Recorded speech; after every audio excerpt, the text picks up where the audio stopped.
Hello, hello. Welcome, welcome, believers. How are you doing today? This is Love Coach Dasha coming to you today for the Healing Hour Live. I forgot my lipstick. Look at that. Had chapstick on. There we go. All right. Gotta look my best for you. You know. All right. Come on in here. Come on in. It is time for the Healing Hour Live. If you have never met me before, hello, my name is Love Coach Dasha, and I am here to help you along the healing path after infidelity. You have been cheated on. You have gone through one of the biggest, most detrimental challenges that can happen in a relationship, but you want to stay. You love your honey. You would like to stay and try and work it out. You're not quite sure how to do that. There's a lot of pain involved. The feelings are very volatile. It's so hard to figure out exactly where to start. And of course, everybody is telling you that you're so wrong for it. Everybody is telling you that, oh no, you shouldn't stay. You shouldn't do that. I am here to tell you that absolutely, if you love him and you want to stay, you should stay. Okay? You should not feel like you are being forced into a corner about what you have to do after this type of trauma. You do not have to do anything. All you have to do is decide what you want moving forward. And if what you want moving forward is to be with your honey, then I am here for you. I am here to help you figure out exactly how to accomplish that. And I do that with my dreams formula. My dreams formula, it came from me going through the same thing, me going through the pain of infidelity and trying to figure out the things that actually work to heal me. Not just to heal the relationship, but to heal me so that I wasn't causing more problems and doing more damage in the relationship as I was healing. The dreams formula worked for me, and I like to share it right here so that hopefully it can work for you too. All right? Let me make sure that I can see everything. Hey, Angela, how you doing, girl? Glad you're here. You say here for now, but I'm going to have to jump off and catch a replay. Of course, you know, I love just seeing you here. Thanks so much for being here. All right. Let me see. Where am I? I can't find myself. Hold on. There we go. If you have never signed up for one of my lives before, I need you to go to StreamYard.com/Facebook and allow them to see your name on my StreamYard screen. That's how I can see everything at the same time, see everybody's comments all at the same time, instead of looking from screen to screen. All right. Fabulous. I see everybody rolling on in. Hello, hello. Glad that you are here. So we're going to start like we always start. I'm going to jump right in because, I've decided I'm going to do a little bit of the 180 steps. I think I'm going to spread those out over like the next 3 lives. So I'm going to start off with the 180 tonight. So I'm going to have to go through the other stuff that we normally do first thing kind of quickly. And then we're going to talk a little bit about the 180. And then I got questions. Ask me anything. Hey, Ebony, I see you, girl. How you doing? Glad you're here. All right. Let's see, everybody over on Instagram. Hello, hello. Glad that you're here with me. All right. And it is not coming up in the group, but you all can see it in the group, right? Why can't I see it?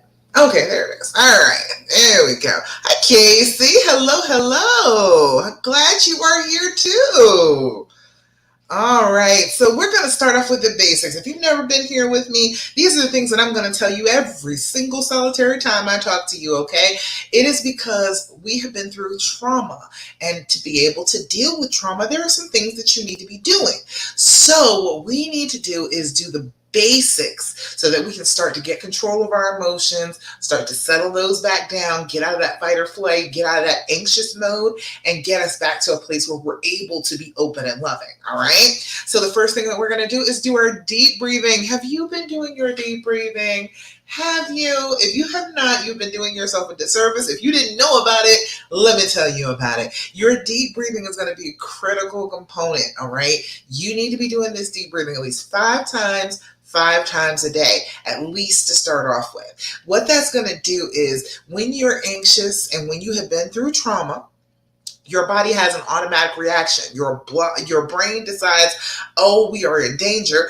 We need to either be able to fight or to run. Got that fight or flight going on. And so your breathing actually changes when that happens. What you need to do is to regulate your breathing so that you can tell your brain through that regulation that you don't need fight or flight. You don't need that right now. You don't want to fight him. Well, you may, but don't. All right. And you don't want to run away. You want to be closer.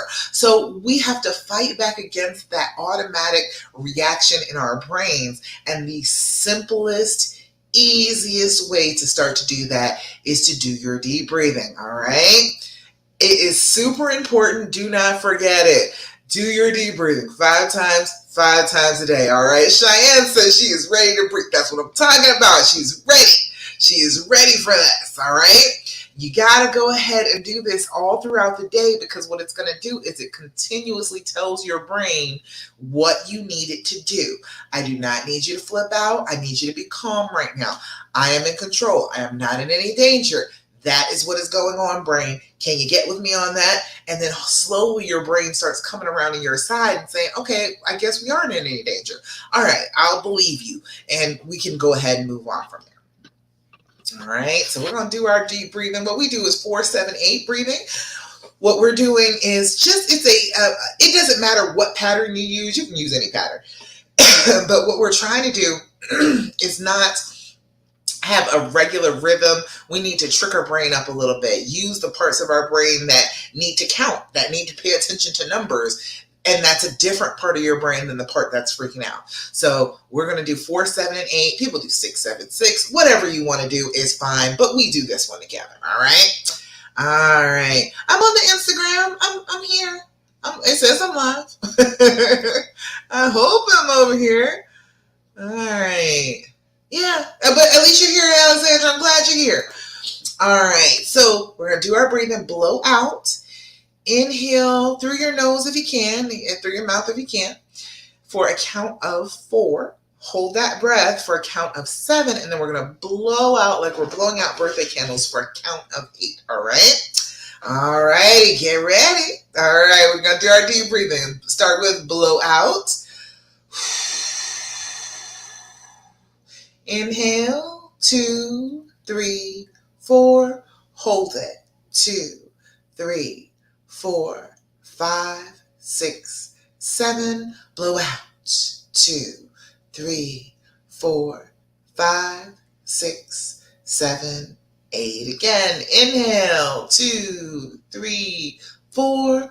Hold it. 2, 3, 4, 5, 6, 7. Blow out. 2, 3, 4, 5, 6, 7, 8. Last time. Inhale. 2, 3, 4. Hold it. 2, 3, 4, 5, 6, 7. Blow out. 2, 3, 4, 5, 6, 7, and 8. Beautiful. How does that feel when you're doing your deep breathing? It should feel pretty good. Let me know. How does it feel when you do that? Because it should feel pretty good. You should feel like, oh, I've got. It should feel pretty good. Let me know. How does it feel when you do that? All right, there we go. But what happens is you should get oxygen to your brain. You need oxygen in your tissues to make your tissues work. So if you got more oxygen going to your brain, you'll feel like you can think. You'll feel like you can say, okay, all right, I got it now. I can think a little bit clearer now. It might make you tired. Some people, it might make them wired. Some people, it makes them feel like, oh, I finally got this jolt of energy because I've got some oxygen going through my tissues. All sorts of things can happen. Let me know how you feel when you're deep breathing. Feels so good. That's what I'm trying to say, Casey. It really does. It feels good. It's like a release. It let go. And when you're doing that, when you're focusing on your breath just coming into your body and going out of your body, you're not thinking about the past. You are not freaking out. You are just focusing on getting oxygen in, letting carbon dioxide out. That's all you are doing. You are being very present in the moment in your body. And that is a good way to start to beat back some of those negative thoughts, those images in your head. If you keep yourself grounded in the moment and just focus on your breathing, it slows all that down. All right. Second thing, of course, do your journaling. Have you been doing your journaling? It is one of those things that's really simple to miss, but it's a really simple thing that's going to make you feel better. And you need it because you need to have some records, okay? You need to be able to go back in your journal and say, you know what? I haven't been having as bad a week as I thought I was. You can go back in your journal, and I always say, get some gold stars, get some pretty pens, whatever it is that you want to use. But in the corner of the journal entries where you're like, okay, this was not a bad day. I feel like I conquered some things today. I didn't get triggered when I could have.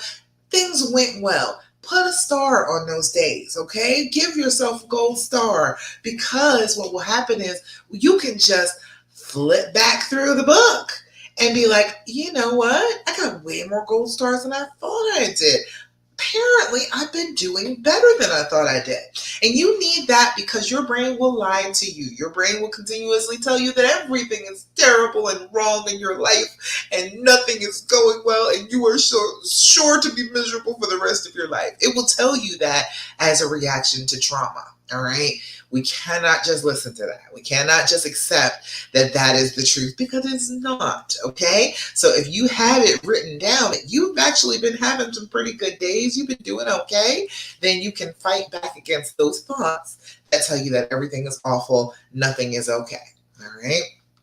First thing you need your date, you need your time, you need your level of anxiety. Date and time, just so you are the scientist now. You're sitting there with some data and you can go through the data and you can figure things out from the data if you know what the dates and times of things are. If you know that 18 on every evening, on a weekday evening, you're going to be set off. All right, you'll be able to look for things that are setting you off before then.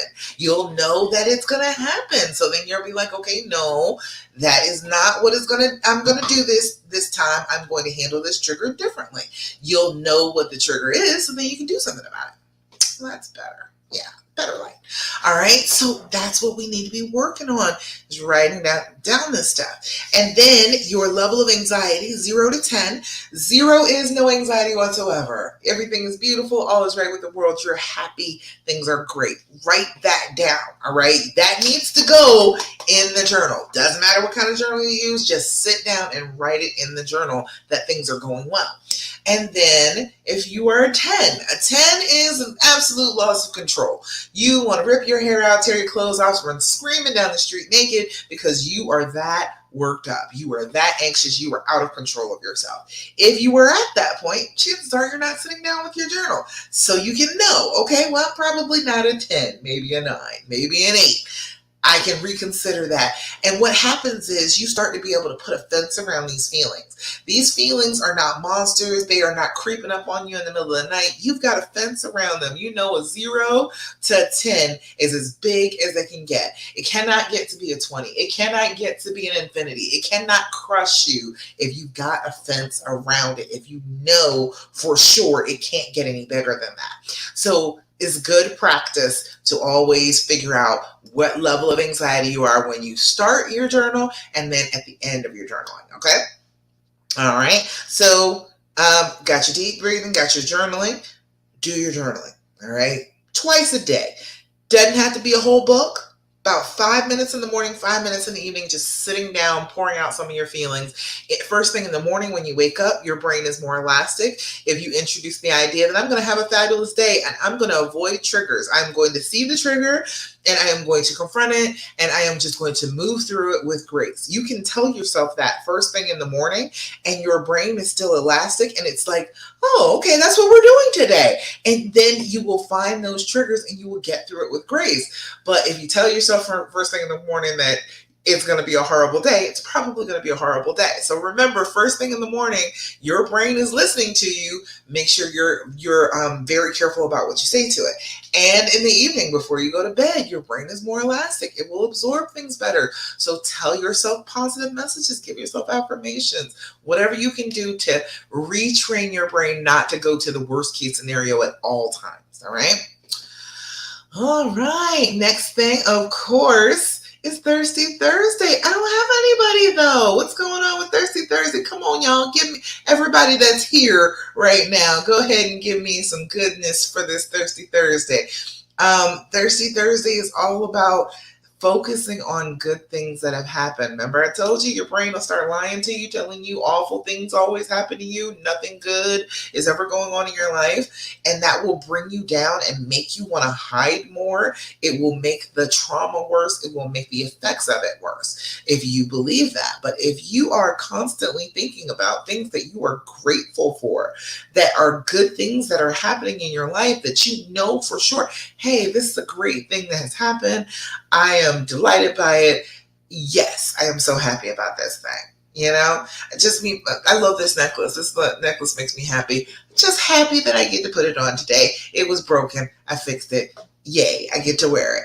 That makes me grateful. Like little things like that, just day in and day out, be looking for them, searching for them, so that you are not always looking for the negativity, okay? Oh, you said, oh, you're going to get us in trouble. You said you didn't kill him. You know, oh, let me just tell you, Facebook hates that.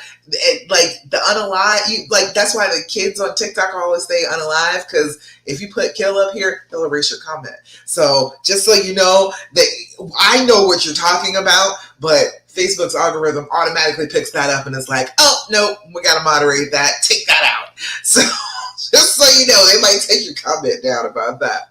But yes, that was a good one for Thirsty Thursday. You have made it another week. You have survived together. It is all good. That is excellent. I am glad that you did make it through the week without throttling him. Good job. All right. Good stuff for Thirsty Thursday. All right. Anybody else? Tell me some good stuff. Oh, no, it's okay. I just figured I should tell people because I see people do it all the time. And then Facebook is like, yoink. They'll snatch it right down. It's so funny. Because it's a figure of speech. Like, you know it's a figure of speech, but the algorithm does not know that, and it just snatches it. Angela, you said we drove 7 hours for a work trip and didn't fight any at all. Yay! You drove 7 hours and didn't argue. That's impressive unto itself. Even if he hadn't cheated. Dude, just being on a road trip for that long, yeah, that's one of those things that causes arguments. So the fact that you didn't argue, even though all of that had happened, good job. You're doing great. Cheyenne, you said my coworker gifted me a jumping spider today. Oh, it made me so happy, and it gave me and my fiance something to talk about because he's the one who made me really love and appreciate spiders. Oh, that's so good, Cheyenne. I appreciate spiders too. I used to be scared of them, but I'm better now. One came down from my ceiling yesterday and landed on my leg, and I was like, oh, I think that might be good luck. I'm gonna assume that's good luck. I'm gonna assume that the spider was like, hey, here I am. And then it crawled on off and it left me alone. But that's cool. A jumping spider, like the little itty bitty ones, like they have one TikTok that got that be dancing around. I like those. Those are cute. Ebony said we had a good evening doing something different yesterday, and it was fun. See, it's good to have a little bit of fun together. You gotta have some fun. When you're doing that on a regular basis, you are fighting against the stress hormones that this trauma has produced. So if you're doing things that are good, and especially something that's a little bit different, that's a bonding experience. When you do something that's different, that's a bonding experience. And when you do something fun together, then that's a bonding experience. So you got the double, you got the two for. I like it. Good stuff. Glad to hear what Thirsty Thursday we got. Hey, Stephanie, I see you, girl. Hello. All right. Anybody else got anything good? Anything they had going on Thirsty Thursday? Good stuff that you've had going on this week? Let me know about it. Well, the last thing that you all can do all on your own, you see all of this stuff that I have told you about, your deep breathing, your journaling, being grateful, all of those things are things that you can do. You do not have to wait for him to help you to do these things. You can start your process of healing all by yourself. You do not need to wait for anything. You don't need to even wait for him to stop the affair. All right. You don't even need to wait for that. You've just got to start working towards your own healing, especially if you know that you're staying anyway, might as well go ahead and go for it. So these are, when you are going through this type of trauma, your brain will always tell you that you need to ask questions, right? I know everybody's got a million questions. And it's not just questions about the affair. It's a whole bunch of questions about feelings and about the relationship. And, it's a whole bunch of questions. Your brain is trying to gather information because that's what it does. If something has hurt you, then your brain is like, let me find out as much information as I possibly can about this entire thing so that then maybe I can prevent this type of thing from happening again, which is a noble pursuit. It is so sweet that our brains do that to us, but honestly, they really can't stop bad things from happening to us. It just stops us from allowing ourselves to experience some good things because we are backing away from people, we're backing away from experiences. So instead of letting your brain just run wild and asking all the questions that it has that it will use against you, okay, later on as you're trying to stay and work this out, your brain will hurl those bits of information at your head and be like, hey, remember this, and make you not want to continue on down the path, continue on the healing path. So don't give your brain all of that ammunition to use against you, okay? What I want you to do is get this. This works a lot better, okay? This is better questions to ask. This is the Healing Edition. It came from the skindeep.com.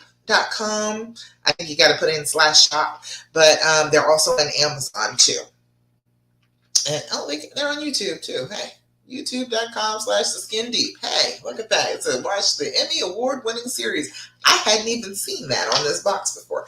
But either way, these are much better questions to ask. You deal out a few to each other. You sit down, you look each other in the eye, and you answer the questions. These are much better, much more healing questions than the ones that you want to ask. So let's pick a couple of these just for you to have them. What are you not facing? Ooh, that might be an argument. That might be a little bit tense right there, but that's okay. What are you not facing? There we go. What are you not facing? All right. Let's see. This one says, what do you cherish most about our connection? It's a good one, right? What do you cherish most about our connection? It's interesting. What do you think is my next mountain to climb? Ooh, that's an interesting one. What do you think is my next mountain to climb? What do you think is my next mountain to climb? We'll do one more. So that first one was a little standoffish. When others look at my life, what do you think is the lesson they can learn from it? It's an interesting question, right? When others look at my life, what do you think is the lesson they can learn from it? When others look at my life, what do you think is the lesson they can learn from it? All right, those are good questions. Those are better questions than what position were you in? And did you tell her you loved her? And did you really? And did you love me at the time? Don't do that. Don't do that to yourself, all right? As a matter of fact, ease up on the questions altogether because that's what your brain is doing. It's trying to set you up. It's setting him up and setting you up. Try and ease up on the questions, okay? Just go easy on them for right now as you're trying to heal a little bit, all right? Later on, you'll find out many more answers to your questions. You really will. But the thing is if you're in a place where you're not healed and you are volatile about all those answers, you're not going to get the answers you want, because he's going to be like, oh no, I'm not talking to you about that because you're going to freak out. So as you're healing more of the details tend to come out for you. Right? All right. So what I'm going to do is I am going to, let me go to the 180. I'm going to talk to you a little bit about that. Okay, first things first. And, I see people always adding to it. We're going to do about, I don't know, about 10 of these. 10, 12 of these, so we can do it over like the next 3 sessions we're together. All right. All right. So the 180 was developed by an author named Michelle Weiner Davis. What she had found was a lot of women would be trying to connect in the relationship, feeling like, hey, something is going wrong here. We need to connect. We need to get better. And then the men would be like, what are you talking about? Or not understanding the way that they were trying to connect. And then that would make the women frustrated and make them sad and make them want to leave. And then they end up filing for divorce. And the guy is like, I didn't even know what was the problem. I didn't know that we was having that bad of an issue. And it's because, women and men communicate differently. And so she was saying that, there were ways that you can signal if things are rocky, if things are not going the way that they need to. There are ways that you can signal to him that you are indeed trying to work on the relationship that are not directly, here, let's talk about the relationship. Okay. And because that's not something that they're terribly interested in doing. And usually when you say to a man, oh, we need to talk, he is going to avoid that like the plague. Okay. It freaks them out. It triggers a fear response, a panic reaction in most men to hear, we need to talk. They're like, oh God, why? What did I do? Are you upset? What is going on? And then they're not going to talk to you. Okay. So the 180 was a way to get that attention without actually sitting there running your mouth about it. All right. It's action over words. And men tend to be very good with action over words. If you show them action, most of the time they get that a lot faster than they're going to get words. All right. So, and let me know if you have any questions about the 180, let me know. But I'm going to go over a little bit of it now. Let me go to like 12. All right. So the first one is do not pursue, reason, chase, beg, plead, or implore. All the way around, people always say that if you're trying to stay, then you're just trying to be like, oh, pick me, and you're less of a woman. You're doing less than you should be. This is saying do not do all that. Don't be chasing behind him. Don't ask him. Don't question him. Don't reason with him. Don't beg him. Don't put yourself out there and just be trying so hard to get him to change his mind. You do not need to do that. All right. Number 2 is no frequent phone calls. The things that you need to say, okay, you need to say. All right. Letting them know something about the kids. All right. Okay, that I've gotten here safe. That type of thing. All right, you can do that. I add into that to do only 2 texts a day, especially if you're like separated. If you're separated, or if they're seeing the other person, or things are that rocky and we're not spending a lot of time together, just do a text in the morning saying good luck, I love you, good morning, I hope you have a great day, and then a text at night saying I love you, I hope that you have great rest tonight, and in between not calling, not texting at all. So then you're allowing him to call you. That's what the whole point of that is. No frequent phone calls. If you keep on calling, and you're in a state, you're anxious about the relationship, you're anxious about the state of relationship, and you keep calling, you're going to transfer that anxiousness to him. He's going to know that you think that something is wrong with the whole relationship, and he's going to feel like, oh, well, if she feels like it's that bad, then it must be that bad. Okay, then I should back off. I shouldn't be calling her. But if you stop calling him all the time, he'll have some space and some time to miss you, and he'll want to call you on his own, and then you will be able to see that. You'll be able to see, he called me. He called me just fine, all by himself. I didn't ask him to. I didn't text him. I didn't ask him any questions. He just called me or he texted me all by himself. That's what doing that does. Number 3 is do not point out good points in the marriage. It ain't the time for that. Okay, I know it feels like this is the time where I should be pointing out how wonderful we used to be together and how much, how much we love each other. I get that. I get wanting to say what the good stuff is. But if he's in a place where he's not seeing the good stuff, you talking about it is not going to let him see it. You talking about it is just going to make him, remind him how much he doesn't feel like there are the good things going on. So no need to even do that. No need to start mentioning how great the marriage was other than this stuff. Number 4 is do not follow him or her around the house.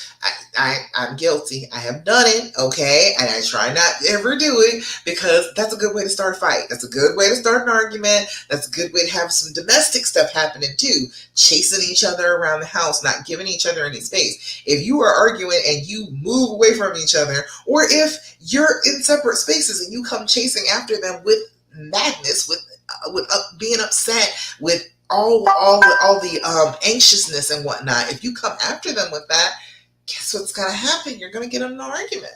All right? We don't want to get into an argument. So don't follow them around the house. Hey there, I'm glad you like it. Glad you like it. All right, let's see. Do not encourage talk about the future. That's a hard one, right? Because that's what you're wanting to talk about. That's what hey, what is going to happen between us? What is going to go on? I need to know what is going to happen in our future. You do not need to know that right this second. You are working on healing. You are not worried about the future. You need to be in this present moment right now. You don't need to be going any farther forward than you actually are right this second. You need to get past this point to even be worried about the future points. All right. Let's see. Number 6 is do not ask for help from family members. Oh, please. Do not tell his family members. Do not tell yours. His family members are his family members. Chances are they're going to be on his side. Okay. Your families are your family members. So they're going to be on your side. And now you have created a division between them because now they have taken sides, and whatever happens, if things go well, okay, somebody's going to be upset. If things don't go well, somebody's going to be upset. So there's no need to involve family members in this. They probably don't have anything good to tell you. They just have their bad negative experiences with cheating, with dealing with a spouse that has cheated before. You don't need their advice, all right? And you don't need their interference either. And they feel like they can go ahead and give you advice anytime they feel like it too, on whatever topic they feel like, if you include them. So if you're not including them, they don't feel free to do that, all right? Do not ask for reassurances. Woo. Who's doing that? Go ahead, give me some likes if you have been asking for reassurances, all right? Christina, you told everyone, oh God, sometimes they just can't keep their mouth shut. Be like, who told you to tell everybody? Who told you that? And isn't that more difficult with everybody knowing and people having their opinions and being able, they just running off at the mouth at you? Isn't that harder, Christina? Let me know. I was like, look, I made sure my mom didn't know anything about what had happened between us until it was probably about, I don't know, when I started doing this, maybe about 10 years ago, I was like, oh no, I wouldn't tell her nothing about this. No, shoot, that's not been 10 years ago. That's probably about 3 years ago that I actually told her everything that was going on between us when it was going on. But I didn't tell her about it at the time. I did not. My mother was like, really? All that was happening? I was like, oh yeah. We got through it. But I'm just saying, yeah, all of that happened. It was crucial for a minute. Christina, I don't know why he did that, but it makes it a little bit more difficult. You just have to be standing your ground and telling people, hey, look, I understand that he told you about it, but that does not mean that you are welcome into our relationship to sit here and tell me about it, to talk about it, to talk bad about each other or talk bad about us to one another. No, we're not inviting you to do all that. You do know it, but we're expecting you all to respect our privacy. He said, I was so upset. I told him if he tells my mom it's on. No, that's right. Don't you tell my mama. Oh, Lord. I do not want to have that. Yeah. I'm glad he didn't tell. He didn't tell everyone, thank goodness. But yeah, they do kind of run off at the mouth on that sometimes. just at all the wrong times, I swear. All right, let's see. You said you told everyone too, Ebony, and it was more difficult. Yeah, it just is. It's so much harder to deal with it because then you're always trying to like defend you staying. Now as you told everybody, you can't just freely stay because nobody knew. Now you got to try and have to explain it to people, even though you shouldn't explain it to people. Even though, like, how are they going to understand? They're not going to understand. If they don't know, if they've never experienced a love like this, if they have never been in this situation, they're not going to get it anyway. So even all the explaining you can do is not going to help. All right. He said, Cheyenne said, only a few people know, but I wish more than anything that they didn't. It would make this a lot easier. Yeah, it really does. It makes it so much easier to deal with, because then it's just your input instead of all of that input from them. And the problem with that is a part of the dreams formula is the S, and that's for support. You got to seek some support. And they're not being supportive. They're talking to you from their fears, and that's not helpful. So, Ebony, yeah, they try and talk you out of it. They call you stupid or a fool because they're talking to you from their fears, how they would feel if they had tried to do what you're doing. But you know what? Everybody ain't you, okay? Look, you are out here trying to do something bigger and badder than most other people you know. All right, trying to get past this, trying to heal from this, trying to make their relationship work. You are doing something that is bigger than most of them will ever experience. So they're not gonna understand. All right, they're not on your level. They're not there with you. They're way down here. They can't understand the level that you're on. They can't see the amount of unconditional love and forgiveness that you're flexing right now. They don't get that. So of course they're going to tell you things. They're going to tell you all this negativity and make you feel like, oh, I'm doing the wrong thing, even though you're doing the right thing for yourself. He said, Casey said, my husband tells his mother everything. Oh, good Lord, could you please? Let's not tell everything, okay? We don't need everything told. Good gracious. It's really personal in between our marriage. Besides, mother-in-law can't change anything anyway. That's what I'm saying. They can't do anything about it. This is between the two of you. So when the family gets involved, it just makes things worse and a lot more chaotic. Exactly. The more input, the more emotions you have in this already emotionally volatile situation, the more volatile it's going to get. So that's why that's in there. And it's in the 180. Don't seek help from the family members. All right. Then that one strikes a chord, right? All right. Do not ask for reassurances. That was another one. Okay. Have you been going to him and asking him to reassure you and tell you how much you love me, and I want you to tell me, and I want you to validate me, and I want you to tell me how good you love me and how much you want to be with me, right? And then he's looking at you like, why do I need to do that? And he blows that whole thing up on you because you're like, well, why can't you just say it? But he's like, well, why do I have to say it? I'm here. I'm with you. I love you. I want to be with you. And then he gets up. Then you end up getting into that argument because, well, why can't you just say it? Don't ask for any reassurances. You reassure yourself, okay? You are a very smart, very loving, very open woman, and you can tell yourself good things about yourself. You don't have to wait for him to do it. You can tell the good things to yourself. Your brain is telling you negative stuff about yourself because of this trauma. Don't listen to that. Go ahead on and decide, I'm going to tell myself beautiful things about myself every day. I'm going to boost my own self-esteem. I'm going to do affirmations every single solitary morning, and I'm going to make myself feel good about myself. And I'm not going to need him to reassure me about anything. I'm going to believe the best because I am the best. That's what you need to go for. That's the attitude that you need to have. All right. Oh, let's see. Okay. Oh, wait, Casey. All right. I'm going to come back to that. All right. Hold on. All right. Let's see. Let me go down into a few more of these. Do not buy gifts. You're not trying to buy their love. Don't do that. It's manipulative. Don't do that. Do not schedule dates together, especially if they're like seeing another person. We have moved on. We're not together. Don't be like, oh, hey, look, would you like to go out with me? You don't even need to do all that. Wait on him. Make him make some effort towards seeing you and taking you out if that's what he wants to do. Do not spy on your spouse. Do not spy on your spouse. Put his damn phone down. Put his phone down. Put it down. Don't make me pop your hand. Put it down, okay?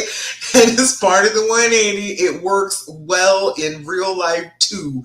Do not mess with his stuff. Don't spy on him. Don't put the GPS on him. Don't be looking at Google and figuring out where he went today. Don't do it. You need to focus on you. You are not supposed to be focusing solely on him right now. You need to focus a little bit more on yourself. You getting all not even, you just suspect. You're suspect acting. Trying to go behind his back and check up on him and be sneaky. You don't want to be that person. So why do it? Don't do it. You don't have to. All right? Now, see, this is the only one that I do not believe you should do. This one says, do not say I love you. I don't think that that's the case. I think if you love somebody, say it. All right? I don't feel like you should play around with that. If you love somebody, you got the opportunity to tell them that you love them, go ahead and say it. Now, don't get all obsessive with it now. Don't be like every 5 minutes, but I love you. Don't you know I love you? No, don't do all that. But, when we're getting ready to get off the phone with each other, okay, I love you. I'll talk to you later. Or, good morning. I love you. I'm glad that you're here. All that type of stuff, great. But just don't be repeating it over and over and over and over and over again. All right? And then, let's see, 12. Let's do 12 and 13. Okay. Act as if you are moving on with your life. Okay? You don't have to be. I'm just saying act like it. You don't have to actually be moving on to saying, oh, well, I'm leaving you behind. But you need to act like it. You need to get your life. You need to be doing some things for yourself that show that you are not going to sit here and just be stuck and just be sad about this situation. You are not going to sit here and just be traumatized about it. You are going to get up. You're going to move. You are going to do some things. All right? 13 is be cheerful, strong, outgoing, and attractive. All right. That's a lot. That's a lot to be, right? Being cheerful when he comes around, you're going to want to scowl. You're going to want to frown your face up. Don't do it. All right. Wipe that look off your face. Give him a pleasant smile. Say hello. Be strong. Don't all that crying at his feet and why don't you talk to me and we need to fix this and why aren't you doing anything to help me fix this? No. We're not doing that. We're just being strong, doing what we need to do, moving about our day-to-day life. Outgoing. If he does reach out to you, be outgoing, be loving, be open with him. But if he's not reaching out to you, don't worry about it. But anybody else, you be outgoing and be excited about talking to people, engaging with people. If he makes himself one of those people, if he tries to engage with you, then you give him that too. But otherwise, you just go ahead and shine your light on everybody. And attractive, you know how you can do. You can look a little bit better. You can wear the things that he likes. So that every time he sees you, he's like doing a little double take. You know what I mean? Just get a little attractive in there. Doesn't have to be drastic. You don't have to be trying to wear a whole face of makeup. You don't have to do all that. But, there are things about him that that he likes. So show him off. There are things that you can do to attract his eye, do them. All right. And then, okay, don't sit around. And this is number 14. That's the last one I'll do. Don't sit around waiting for your spouse. Get busy, do things, go to church, out with friends, etc. Get your life. Okay. Stop worrying about him. Don't get all into, oh, well, my whole life has to revolve around him. You can do lots of fun stuff all on your own. You don't even have to wait for him. You make sure that you are living your life to the fullest. And as you're doing that, you look radiant. You look like you're having fun. You look like you have put down some of the baggage. You are not scowling. You are not angry. You're not all tense in the face. You are having a wonderful time. You are having a lovely life, and he's not stopping you from having that lovely life. And then he wants to participate in that lovely life. Does that make sense?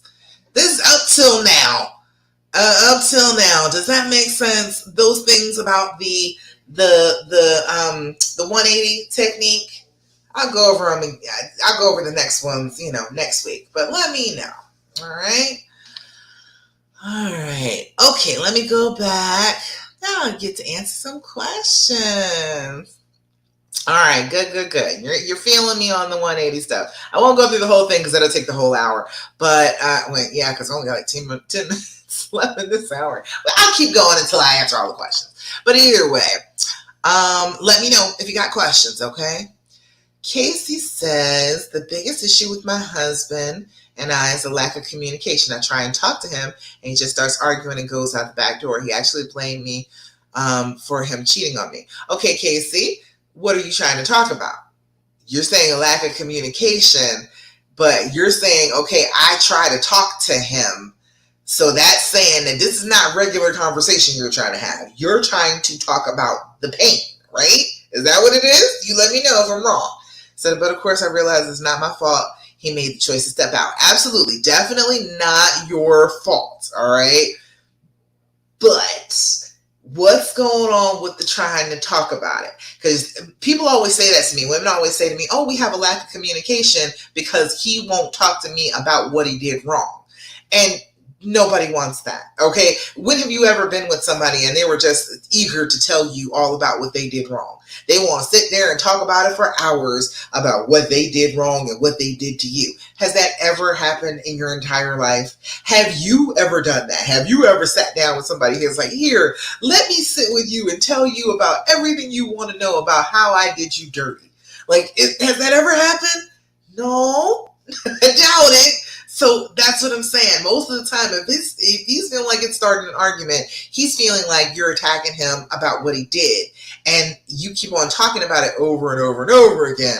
Oh, see, I just keep asking him what he wants in this relationship and where I stand. And I'll ask some things like, why didn't he come home? See, this is what I'm saying. You need to have some faith in where you are in a relationship on your own. Don't keep asking him. Why do you keep asking him that? He's like, oh my God, she just wants to argue with me. She just wants to have a fight. She is mad about something and she's just wanting to fight with me again today because she keeps asking me about what the relationship stands. You're in a relationship, aren't you? He's coming home to you, right? That's where you are. All right, don't try and keep asking him the same question over and over and over again. You wouldn't like that. You don't want to be asked over and over and over again the same exact question, especially if you already answered it. Don't keep doing that to yourself. Talk about things other than the relationship. You're being boring, okay? You're sitting there, you're talking to him about the same topics over and over again. You're being boring. There are other things that you can talk about. You can talk about the news. You can talk about the weather. You can talk about politics. You can talk about computers. You can talk about whatever it is that you want to talk about. But something other than, oh, here, you did me dirty, and I'm just always going to doubt you, and I'm always going to feel like you don't really want this relationship. That's not helpful. It's not helpful to the relationship. It's not helpful to you, and it's not helpful to him. So it's not helpful all the way around. We got to stop doing it. Does that make sense to you, Casey? Could you stop doing that? Because it's not a lack of communication. It's a lack of wanting to talk about, oh, you're saying that I did you so dirty. That's what the problem is. He'll communicate with you fine if you'll stop talking about the same thing over and over again. Does that make sense? He was laughing. Am I laughing? Were you laughing at me? I don't know. I missed it. Casey said, yes, it's better to not to read all that. I'll drive myself crazy. Oh yeah, definitely. Cheyenne said, I smiled at him today. It felt like a really big step for me. It probably was, Cheyenne. That's a good step. Somebody, I think an anonymous post said that she was feeling it was hard for her to touch him even though she wanted to.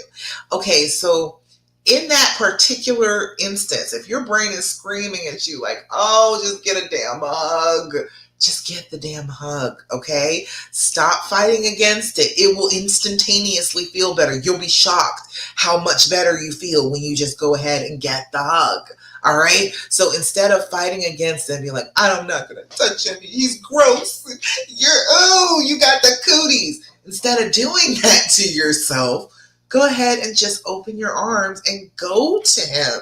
That's what you want. If that's what you want, do it. So smile at him. So reach for him. Hold his hand. Get close again. Those things that you want to do come from love.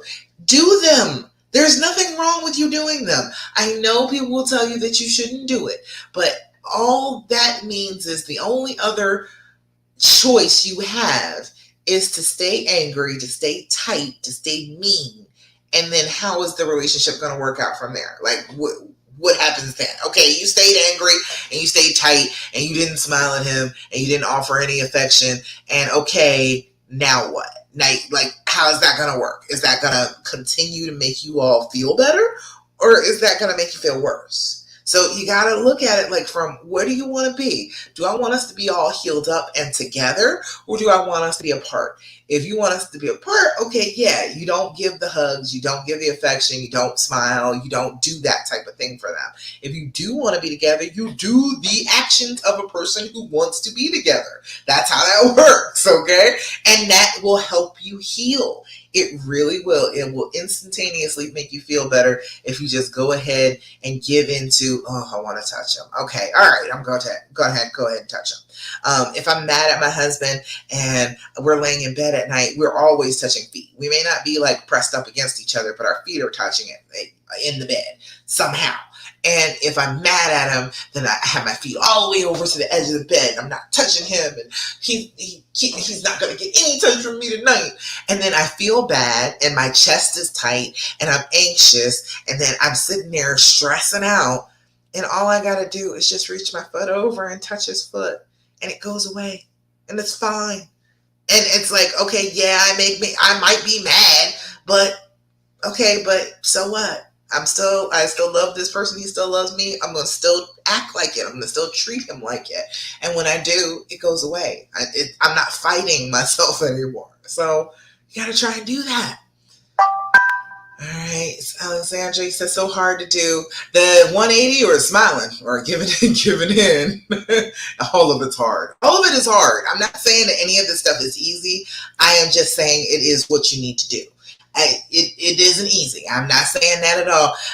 As a matter of fact, the things that are worth it the most in this life are never easy. So I can guarantee you this ain't easy. But the thing is, it's simple. And if you just go ahead and go for it anyway. Yes, I feel the resistance. Yes, I do.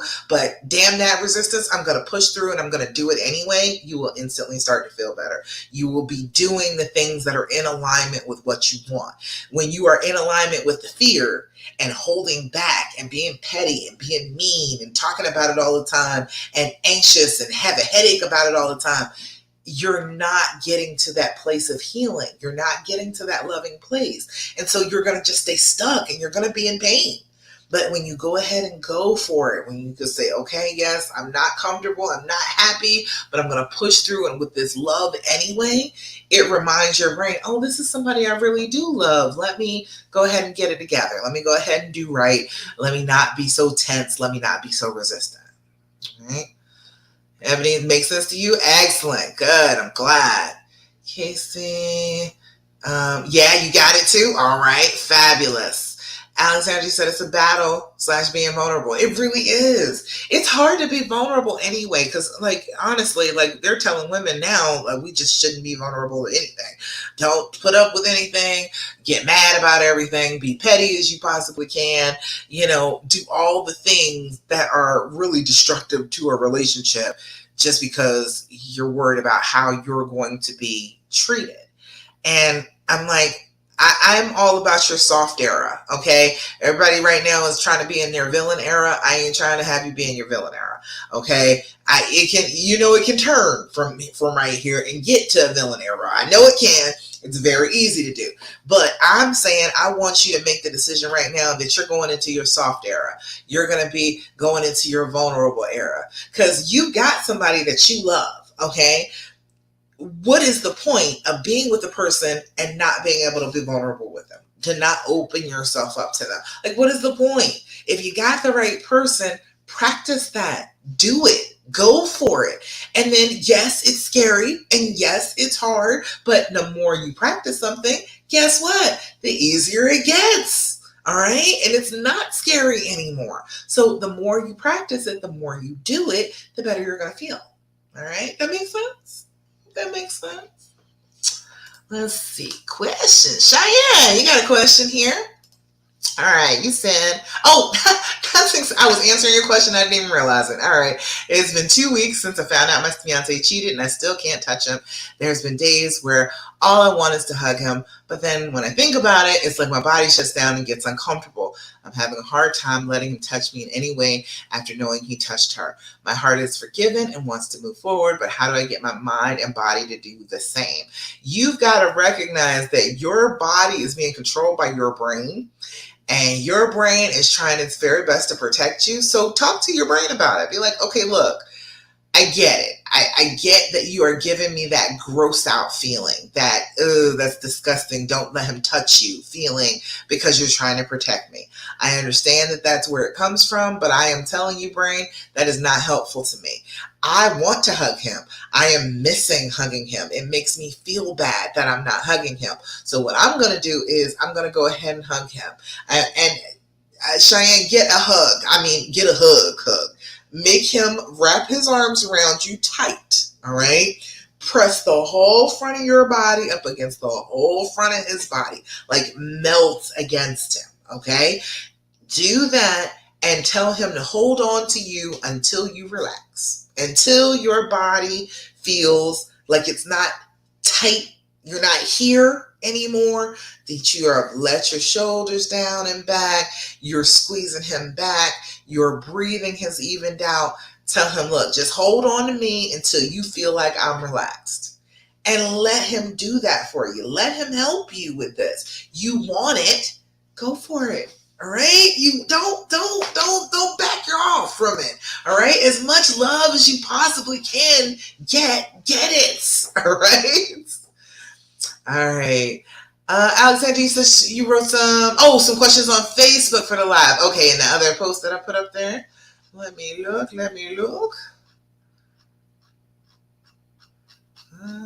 Yeah. Oh, I don't see it on that. Where are they?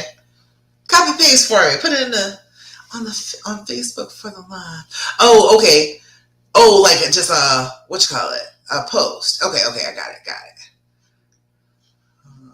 Let me see. Go to you. And then, all right. I don't see anything. It says, what are last night's recordings? I got, how do they sleep so peacefully? I answered that last time. And then a page from the book After the Affair.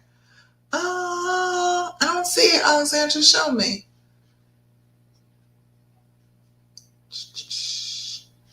Yeah, let me see. I don't know. Ebony said, how do you know if you have the right person? The fact that you want to forgive this person for doing something so devastating to you, doesn't that kind of tell you? Like, had you ever want to forgive anybody else for doing something that's bad to you? Like, had you ever wanted to continue on the relationship and want to be with them? Chances are, if if you're with this person and you're like, you know what, I'm gonna forgive. I love them. I know that they love me. I want to get past this. Then you probably have the right person. I mean, opposites attract, as they say. But honestly, it doesn't even have to be about opposites. It's just about the person that is attracted to you. Because on the outside, I think me and my husband kind of look like opposites, but a lot of us, we got a lot of the same things going on. We got a lot of same like background type of stuff happening. So, it all depends. And you have the right person because you're willing to go through all this. This is the person that you were willing to hurt for.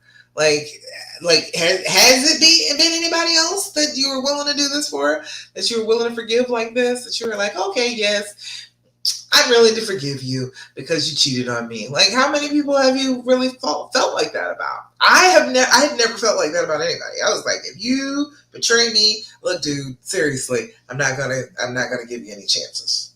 Dang, I thought I fixed this. Like, yeah, I'm not giving you any chances, dude. I'm not gonna do it. So, my husband was just the first person I was like, okay, well, yeah, all right, I love him. I don't want to be without him. Okay, all right, I'll forgive him. And yeah, I don't think that you're wrong if that's what you want. If you want to be with each other, I don't think that you would pick the wrong person, you know? He says, so do you think it's really possible for a husband to truly love his wife and want to sleep with other women? Of course. Sex is a completely different function from love and a relationship. Sex is a biological drive. He could want to have sex with plenty of other people. That doesn't have anything to do with how he feels about you. It doesn't have anything to do with love. I know people always say that, oh, well, he could never love you if he wasn't, if he was able to do this. Okay, all right, where they're getting that from, let me say this. Where they're getting that idea from, it was a scientific research that they did that said when you are in love, you can't cheat because you can't think of anybody else, you can't focus on anybody else, all right? Now, number one, I've seen that, and I know that not to be true, because what if they were dealing with somebody else before then, and they kept on with that relationship in the beginning of the next relationship? But that in love is what the key thing was. It is a combination of hormones and these chemical signals from your brain and your pheromones that tell you to link up with somebody. And it's very much like being on drugs. You don't think about having sex with somebody else because this person is a drug for you. Being with them, being near them, you just can't think, you can't eat, you can't sleep because you're just so in love with this person. That's where they get that from, that whole, oh, you can't really love somebody else and you can't really love somebody and cheat on them. It's in love. It is that biochemical effect that they're talking about. They're not actually talking about like long-term relationships. Long-term relationships, you can do all sorts of things wrong, all right? You really can. You can do all sorts of things wrong. You can love each other desperately and still do the wrong things, because as you're in a long-term relationship, your stuff comes to the surface. Your issues, where you have problems, starts to come to the surface because it's a safe place. I have found this person that I love, and it is safe for me to go ahead and start to explore some of these problems that I have that would make me do such a thing. That's how that ends up surfacing. So yes, it is absolutely possible for somebody to love you very much, love you with all their heart, but not be able to love you as well as they should with their actions. We're just people. We do the wrong thing sometimes. All right. Alexandra, I don't see them either. Yeah, I didn't see it. I looked up. If I click on your name, it shows me like everything that you post. I don't know what happened to it. It said hookers. Oh, well, yeah, but I'm like, most men have been with hookers before. That doesn't mean that he's dirty. It doesn't mean he's disgusting. And honestly, I feel like sex workers, most of the time they're trying to be safe. It's the chick around the corner that you got to worry about. The hookers are like, oh no, put a damn condom on. So chances are it is a little bit dirtier for him to be sleeping with the neighbor than it would be for him to be sleeping with a hooker. Does that make sense? Like, the hookers are on it. They not trying to catch nothing. You're like, no, brother, you got to put this condom on if you're trying to come up in here. As a sex worker, you got to try and protect yourself. So I feel like, if they are with a random woman, if you got a woman out here who's just got low self-esteem, who's willing to have sex with them, she's willing to have sex with them raw. All right. So if you were with the hookers, chances are he was wearing some protection for a hooker, and not for the chick next door. Does that make sense? I don't know if that makes you feel any better, Alexandra, but I'm just saying, more than likely, it would make more sense that he would actually use a condom with a hooker. Let me know. Let me know. Oh, I know. I think of things a little bit differently than other people, but to me, that's what it seems like. All right. Let's see. You all got any other questions? Ask me the questions that you, or whatever you can remember about Alexandra. Let me know. Let's see.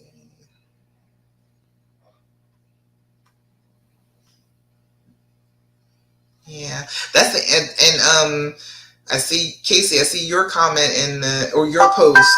Hey Felicia, I see your post is my biggest problem with my husband cheating on me is we've been married for 8 years, but he acts like it's no big deal and he blamed it all on me because he doesn't care on me. He doesn't even care how it affects me. Yeah, he cares how it affects you, but he's just not trying to keep talking about it all day, every day, every day. Yeah, that's hard. So yeah, that's what we were talking about earlier.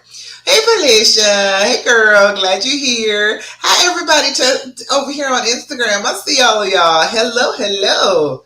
Get more and more people on Instagram. If you're not following me, follow me everywhere. Love Coach Dasha everywhere. Love Coach Dasha on TikTok. Love Coach Dasha on YouTube. Love Coach Dasha on Instagram. Love Coach Dasha on what else? I'm on something else. I don't know. Instagram, TikTok, Facebook, YouTube. Yeah, that's where I am. All right. That's for the most part. All right. He said, okay, it makes sense. Casey said, if it makes sense, I wish my husband would have rather been with a hooker than this sleazy, dirty girl in our town. Yeah, it's always them.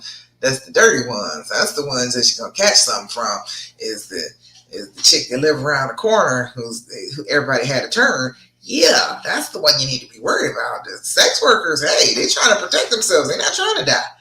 You know? Felicia said, does the full moon affect men as well? It absolutely does. It really does. They don't think so, but it really does affect them too. I had a couple of men hit me up too. So don't feel like it was just the women that got affected by the full moon. But I think we get affected more by it than the men do. I think we do. Ebony said, if it's gonna happen, I'd rather with a hooker than the neighbor. Yeah, or someone he knows. I know, right? For real. Like, at least I know with the hooker. Yeah, they pulled out a condom and was like, here. The chick next door, she ain't doing that. Hey, there's a lot of people not having sex. Honestly, like I'm not going to sit here and say that I'm not one of them because when me and my husband first met, we did not use any condoms. We did not. So I can't sit here and say that, oh yeah, that, I shouldn't have done that. I did it, but that has been a thing lately, and women get mad and they're like, well, he had sex with her and he didn't use a condom and then he came back home to me, but at the beginning of the relationship, you didn't use a condom with him either. So it's like you weren't concerned about it back then, but then he cheated on you. Then you were concerned about who he was sleeping with. He was sleeping with people back then too. Like, I understand getting mad about it in that moment, but I'm just saying, like, if you already weren't using condoms to begin with, like, then you get mad because, he's doing the same thing. I know that you're together now, but when you first started off, you weren't together, and hey, he wasn't using them then. So, I don't know. I understand because I'm allergic to latex. That's the other thing. But I get it, but then I kind of don't get it at the same time. Felicia said, women tend to catch more feelings when they don't use condoms, and we get upset when our women sex feelings for the female. AP feels like he belongs to her, especially since condoms are not used. Yeah, maybe that's what it is. Maybe they feel like that. They feel like, oh, well, yeah, we had unprotected sex, so he must love me, he must care for me. And that's crazy. No, that's not how that goes. Lou, hey, Lou. Lou, my husband keeps saying that I can't act like nothing happened. I'm trying to be loving and do the loving things, but he keeps saying that we are not moving forward. I don't understand. He's stuck. He's feeling guilty and he's feeling stuck. And he knows that he doesn't deserve you. He knows it. He knows it full well. And he is like, you are being this gracious queen, this angel to me, and you are moving forward. Even though, like, he acts like he has forgotten that you were flipped out for a little while. But, maybe you need to remind him of that. Like, look, dude, I don't want to be there anymore. I did that already. I am trying to move forward. I am not trying to live in the past. That is unhealthy for me. So if you want to act like things that have happened, okay, great, fine. But you need to respect where I am in my process. And I'm not at that point where I want to talk about it all the time. I am moving forward. Tell them you joined the group. Hey, tell them you had support. You've been doing your work. Let them know. So he knows, okay? Because that's what it is. He's stuck and he's feeling guilty and he knows that he doesn't deserve you. And he's like, oh, you should be madder than you are. And sure, I should be mad, but that's not the life that I'm choosing. I'm not choosing to just sit here and be upset forever and ever. And if you want to help me with that, then you need to be with me on that.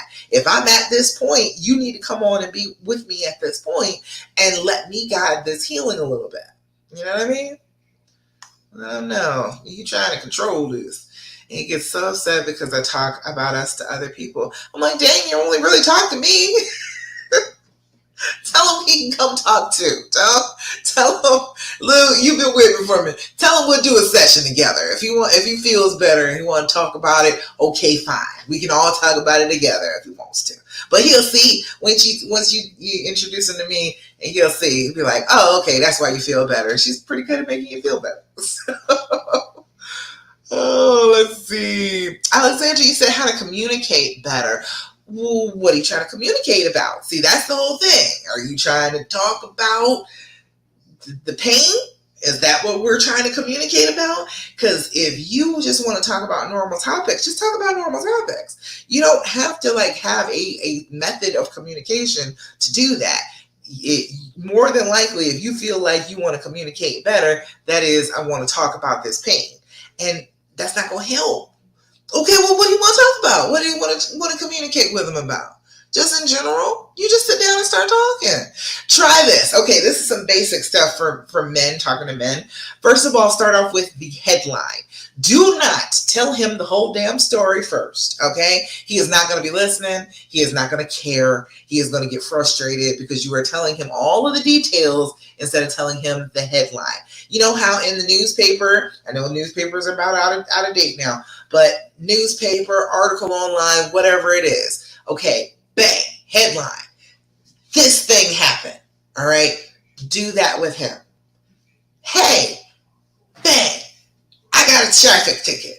And okay, let me tell you about it. And then you go in and follow up with the details. If you are always trying to give him all of the details, he's going to get overwhelmed. He's not going to want to hear all of that. He needs to know where this story is going. And then, okay, yeah, now I can fill in a little bit of the detail. All right. And try not to do so much detail with them. Try not to do that with them. I know that we as women, we like to fill in as much detail as we possibly can. But think about your man. Like if your man had been talking to his best friend is like, I have cancer. Is your man going to ask any questions? Is he going to say, what kind of cancer is it? Is he going to say, when do you start treatment? Or what are they going to do about it? Is he going to say any of that? No. And he's going to come home and he's going to say to you, hey, Ed said he has cancer. And you're going to say, well, what kind of cancer? And he's going to say, I don't know. And okay, well, is he getting treatment for it? I don't know. Is he going to die from it? Is it terminal? I don't know, because they didn't ask any of that. They don't ask those details, okay? So you can leave a lot of details out when you're talking to a man. You can leave a lot of them out, all right? Another thing about communicating with them is try to do action over words. If I want something done, all right, Okay, let me say this. All right, so I'm a big Addams Family fan. I have loved Gomez and Morticia since I was a kid. I was like, that's relationship goals for me. Okay, I wanted that, and so I was a kid when the Addams Family movies came out, and that thing where Gomez kisses up her arm and around her neck and down the other arm. I love that. Okay, I was like, that's just the best. I want a man that'll do that. So I was trying to express that to my husband. Now, he had been better about the whole kissing thing, but like this is a specific thing. And I was like, I wish that you would kiss me like he kisses her. And he took it as, well, why are you acting like I don't kiss you and I do kiss you and I've been better about that. Ended up being an argument. All right. And at the end of the thing, I was like, dude, all I was saying is I like that specifically. Just showed him the scene in the movie. I like that. I would like that. And that's all it really took. The next day, he did it.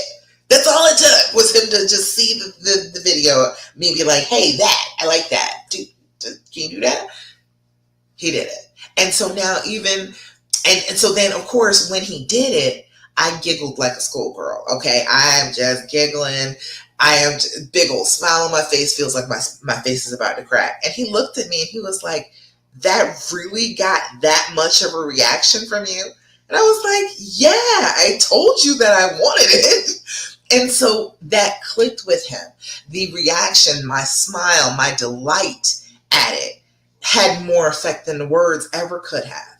And so every day almost, at least kissing up the back of my hand, at the very, very least. He'll do more if we're like in the car, he'll do it, especially like right before he goes to work. But he kisses up the back of my hand every single solitary day almost. All right? Because I just showed him the action.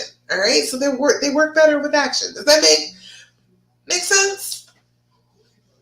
Let me know. Let me know if that's some good tips for communicating a little bit better. Casey, no, he won't talk about it at all. Don't talk about it.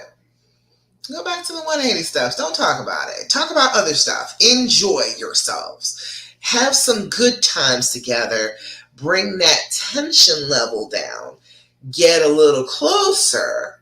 And then, all right, sometimes it'll just naturally come up. As I was healing, I saw that happen several times. Like as I was healing, as I was letting stuff go, as I wasn't, continuously trying to talk about it, I wasn't trying to bring the topic around to it over and over again. He would randomly just tell me details. And he would like tell me, I wasn't thinking right, and this was going on with me, and this is what was happening in my head when that happened. And then I got more details. So you don't have to make him talk about it. You need to talk about some good stuff. Have some good times together. Reduce that tension level. And then the two of you can actually just start to talk and it be normal. And then it's a lot less threatening to talk to you about what happened. I think it's because he's been with someone. Oh, about the condom thing. Yeah, it's just your brain tries to tell you, oh, he's dirty, but he was with somebody before he met you. Like you were both probably with somebody before you met, so it didn't make either one of you dirty. It's just the fact that it was your territory, and you feel like somebody else invaded your territory. Alexandra, people always talk about they communicate so much better now. Yeah. It is because, knowing that the person loves you so much that they would forgive you for this is one thing. That is one wall, because most men don't get forgiven. Like most men do not forgive them for damn near anything, not even just cheating. Like a lot of men don't get that, and a lot of men feel like they're not loved unconditionally. It's always a condition to love them. That's what a lot of men feel like. And so when you've done this and you've actually forgiven and you're actually moving on and you're like, okay, yes, I love you enough to do this with you, then they want to talk to you because now you're a safe place. Now you have shown that, damn, this girl really loves me. She really cares about me. Let me show her that in return. So a lot of the time, that's what happens. The communication gets so much better after this. And, then you find out things that, they were annoyed about when you were, when you were dating or when you were together, that you didn't even know that was annoying to him. But now he's feeling a little bit more comfortable and he can tell you about it. And so he can say like, oh, well, dang, there was stuff that was going on that I didn't even know that was going on that was upsetting you. And okay, all right, well, we can work on that stuff now. Hey Elizabeth, hi. It's funny you were talking about kissing. One of my sadness points are that my husband hasn't passionately kissed me in years. Quick pecks, but that's it. All right. This is where I started off with my husband and that same exact thing, because he was always like that. So don't feel like that's any different. He was the king of the quick pecks. Tell him I need you to kiss me for 10 seconds.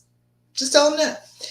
10 seconds is a reasonable amount of time. It's not asking for a whole bunch. It's not asking for, oh, you got to kiss me for an hour. We got to make out in the car on the lookout point for an hour and a half. We don't have to do all that, but I'm asking you to kiss me every day for at least 10 seconds. And it is strange, but as you do that, it's the same thing with the 20-second hugs. It starts producing extra oxytocin. It starts making you feel closer, and then he'll want to do it more often. And of course, it might make him feel a little sexy. It might make him want to actually have sex. 2, if that happens, don't stop it. Just run with it. But 10 seconds of kissing, it's going to make you glow. It's going to make you light up after it's finished. And he's going to see that and he's going to want to do that again. He's going to want to make that look on your face. So you got to make sure after that 10 seconds, you got to make sure you go ahead and let yourself smile and look relaxed and look happy about that whole 10 seconds of kissing he gave you. So then it's not a matter of telling him to do it again. It is a matter of, don't you want to see this look on my face again? Isn't that what you want? All right, well then all I can say is 10 seconds is all it takes to do that. I suggest you go for it. And so if you can get him doing it like every single solitary day, he'll start to understand, damn, every time I do that, she's going to smile. She's going to giggle. Yes, I will kiss her longer. I won't give her quick pecks all the time. Now, yes, we do quick pecks. Yes, we do. But he will stop me sometimes. And he'll be like, okay, give me a good kiss.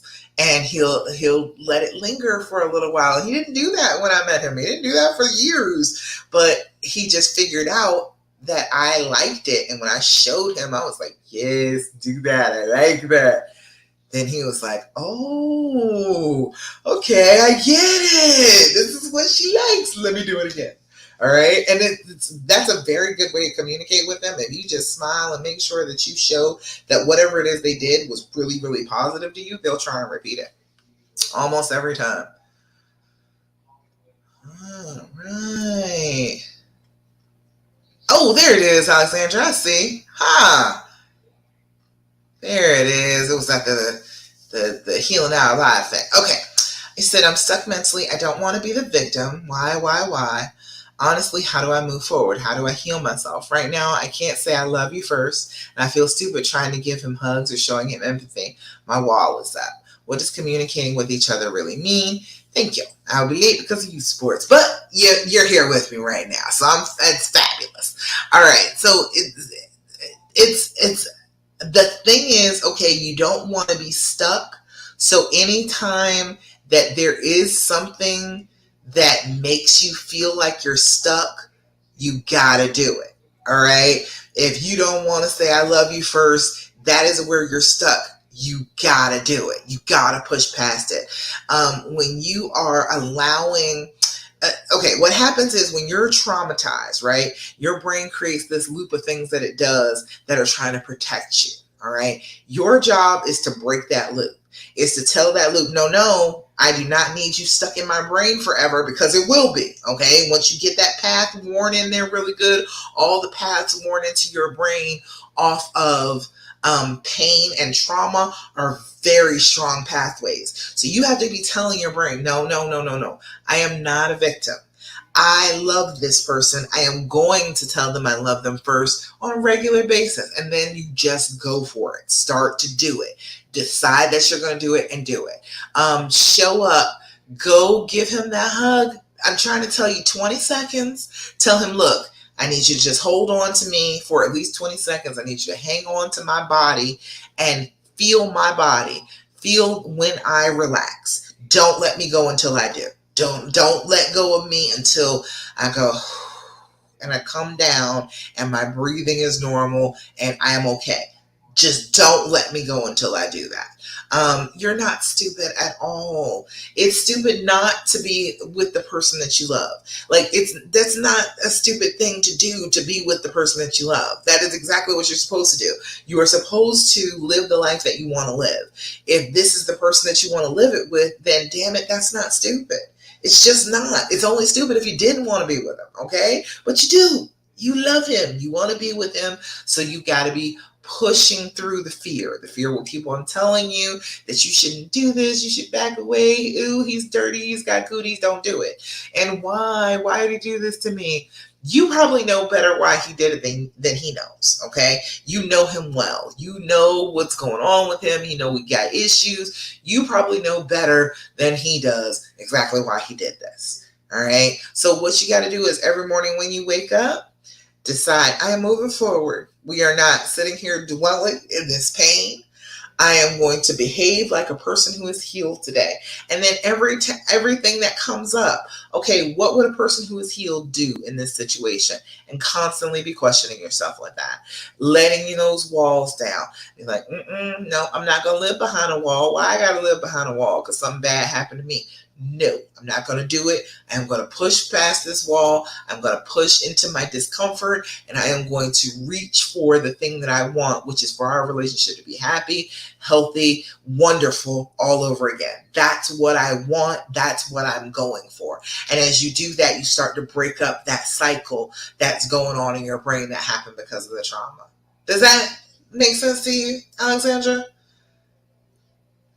It gets deep, but hopefully that makes some sense to you.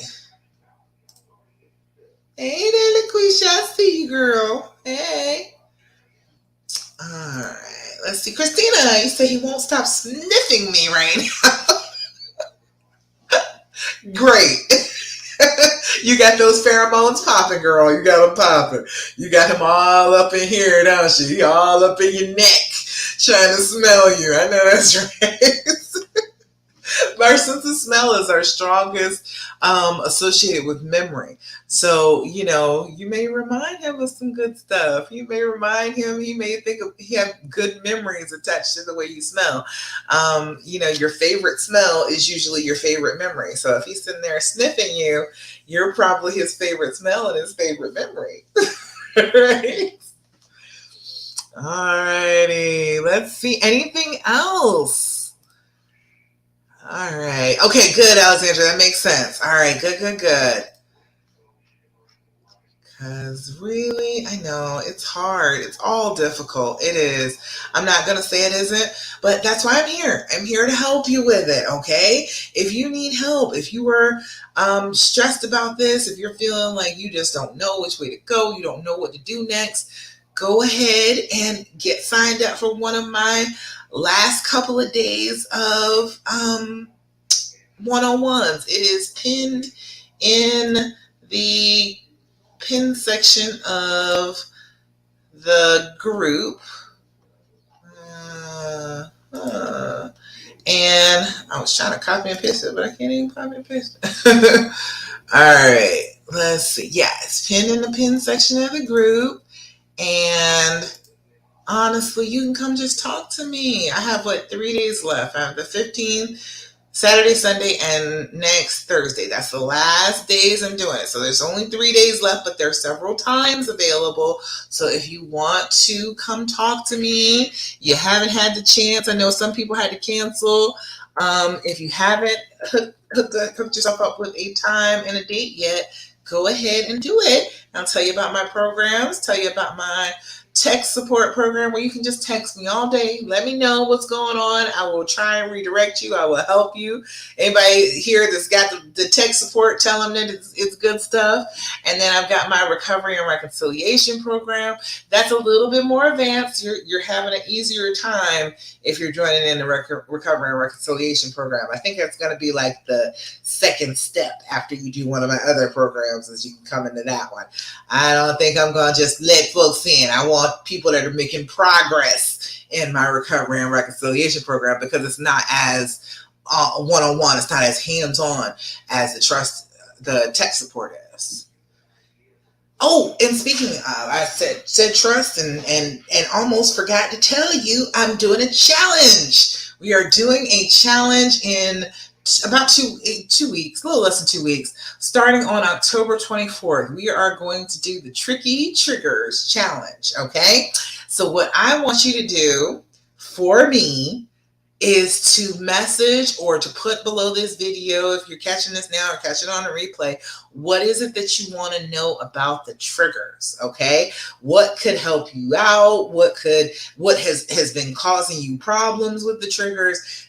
Get in depth, get in detail, because I want to try and tailor this entire challenge to exactly what you need it to be. So tell me about it in the comments. Post it. You can send it to me in a message, whatever you want to do. Tell me about how the triggers are affecting your life. And we're going to put that into a challenge, and we are going to have the Tricky Triggers Challenge starting on October 24th. So please make sure you participate in that. Ebony said the texting is helpful. It's very helpful. It is. It's a little bit of just a little help, just to try and turn you around, because when you get to thinking, when the trauma hits you and you keep on thinking that something is true, I can tell you, hey, look, your brain is messing with you. That is not the truth. That is not what has been happening. I know it feels a certain way, but it is not that way. And then you got somebody to tell you, kind of guide you back on the right path. So I'm all for that. Oh, let's see. Elizabeth, how do you move past all the lies and betrayal? Mine was over 5 years. I just can't quiet my mind. We're 13 years from D-Day. 13 years? I mean, dang. You still hanging on to it? Girl, get on a call with me. Get on a call with me. That's what we're going to need to do. Come on here. Hold on. I copy the link. Let me give it to you. Because you're going to need that. Because that's a long time to be holding. Oh, okay, 13 months. Okay, God. Okay, girl. You had me scared there. I was like, Lord, it's been 13 years. You've been suffering like this? Dude. All right, but okay. All right, there is my link for a call with me. Come do a call with me. Come talk to me. All right, we can help work this out. We can help figure out how to get past this. But every day it's just making up your mind to do it. Honestly, the dreams formula, that's what it starts with, is the D, and it's for decision. Make the decision. That's what you're going to do. I am going to heal. I am not going to be stuck on this forever. Wherever there is a choice, I'm going to make the healing choice. I'm not going to make the hurting choice. That's like the very, very basics of what it is. It's doing that over and over again, and deciding not to live in the past anymore too. Said, he is trying, but he doesn't want to answer everything, or says he already did. Chances are he already answered the questions that you're asking. You're probably repeating yourself. And stop asking those questions. You don't need those answers. Trust me and believe me when I tell you, it is going to make it worse for you if you keep on trying to get these answers. These answers are designed by your brain to be no-win answers. So whatever he says, it's going to be a problem. You're going to have an issue with it. And later on, as you're trying to help, your brain will start trying to throw those answers back in your face and give you reasons not to try. So stop. Like right now, it's 13 months. You have asked for 13 months. There's no more questions. There are no more. Elizabeth, at this point, like, what else could you possibly ask him that you haven't asked him in 13 months? It's been over a year. You're done with the questions. Just be done with that, and then start to move forward together. Start to move forward and be happy together open, be trusting, act loving, do the things that you did when you were deeply in love with him, that type of stuff. So, you get what I'm saying? He does tell me he loves me all day. He doesn't hug or get too physical. Well, because you probably are not real big on the physical right now.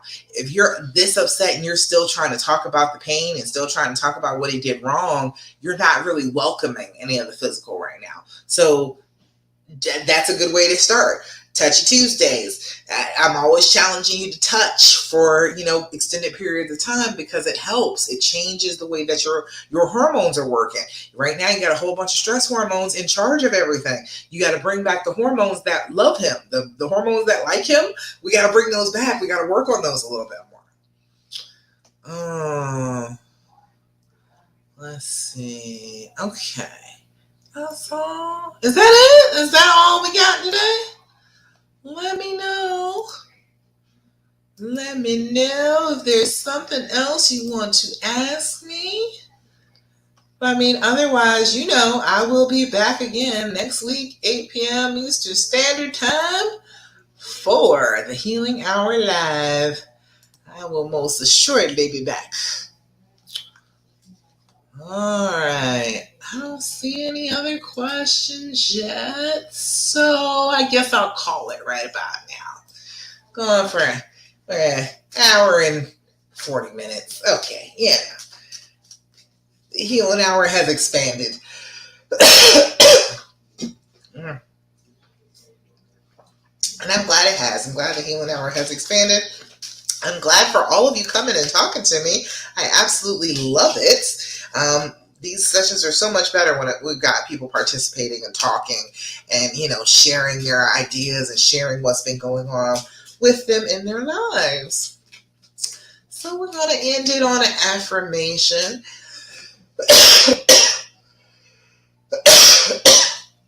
Oh, it's dry in here. All right.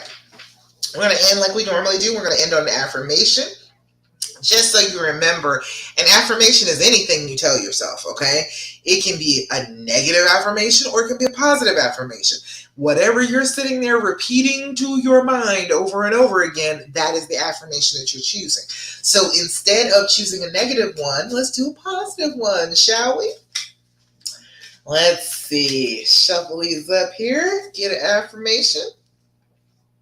I got this one last time, I think. I think that was the same one we did last time. I like this one. Today I am calm. Today my mind is open and I am at peace with who I am. Today I am calm. Today my mind is open and I am at peace with who I am. Today I am calm. Today my mind is open and I am at peace with who I am. All right? It's good stuff. Always got to remember, do your affirmations.